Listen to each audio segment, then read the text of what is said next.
Hi, ഇന്ന് നമുക്ക് ചോറിൻ്റെയൊക്കെ കൂടെ കഴിക്കാൻ പറ്റിയ ഒരു വെളുത്തുള്ളി അച്ചാർ തയ്യാറാക്കാം. അതിനായി ഞാൻ ഇവിടെ ഒരു ഇരുമ്പ് ചീനിച്ചട്ടിയാണ് എടുത്തിരിക്കുന്നത്. നിങ്ങൾക്ക് വേണമെങ്കിൽ നോൺ സ്റ്റിക്ക് പാത്രം ഉപയോഗിക്കാം. അതിലേക്ക് കുറച്ച് നല്ലെണ്ണ ഒഴിച്ചു കൊടുത്തിട്ടുണ്ട്. എണ്ണ ചൂടാകുമ്പോഴേക്കും അതിലേക്ക് കടുക് ഇട്ട് കൊടുക്കാം. ഇനി ഇതിലേക്ക് 2 വറ്റൽമുളക് ഇട്ട് കൊടുക്കാം. തൊലിയൊക്കെ കളഞ്ഞ് ക്ലീൻ ചെയ്ത് വെച്ചിരിക്കുന്ന വെളുത്തുള്ളി ഇട്ട് കൊടുക്കാം. ആവശ്യത്തിന് ഉപ്പ് ഇട്ട് കൊടുക്കാം.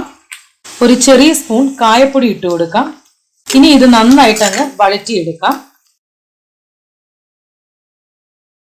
വെളുത്തുള്ളി നന്നായിട്ട് വാടി വന്നിട്ടുണ്ട്. ഇനി ഇതിലേക്ക് എരിവിന് ആവശ്യമായിട്ടുള്ള മുളക് പൊടി ഇട്ട് കൊടുക്കാം. തീ നന്നായിട്ട് കുറച്ച് വെക്കണം, ഇല്ലെങ്കിൽ മുളക് പൊടി കരിഞ്ഞു പോകും. ഇനി ഈ മുളക് പൊടിയുടെ പച്ച മണം മാറുന്നത് വരെ നന്നായിട്ട് അങ്ങ് വഴറ്റിയെടുക്കാം. അച്ചാറാണ് ഉണ്ടാക്കുന്നത്, സോ അതുകൊണ്ട് നല്ലെണ്ണ നന്നായിട്ട് വേണം. അതുകൊണ്ടാണ് ഞാൻ ഇത്രയും എണ്ണ ഒഴിച്ചിരിക്കുന്നത്. നിങ്ങൾ ഹെൽത്ത് കോൺഷ്യസ് ആണെങ്കിൽ ഇത്ര എണ്ണ ഉപയോഗിക്കേണ്ട. മുളക് പൊടിയുടെ പച്ചമണം മാറിയിട്ടുണ്ട്. ഇനി സ്റ്റൗ ഓഫ് ചെയ്യാം.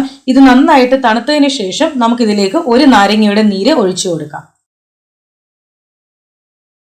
അപ്പോൾ നല്ല സിമ്പിൾ ആയിട്ടുള്ള വെളുത്തുള്ളി അച്ചാർ ഇതാ റെഡി ആയിട്ടുണ്ട്. ഈ വീഡിയോ നിങ്ങൾ എല്ലാവർക്കും ഷെയർ ചെയ്ത് കൊടുക്കുക. കൂടാതെ ഇതുപോലത്തെ കുഞ്ഞു കുഞ്ഞു റെസിപ്പീസ് കാണുവാനായിട്ട് എൻ്റെ ചാനൽ ഒന്ന് സബ്സ്ക്രൈബ് ചെയ്യാൻ മറക്കരുത്.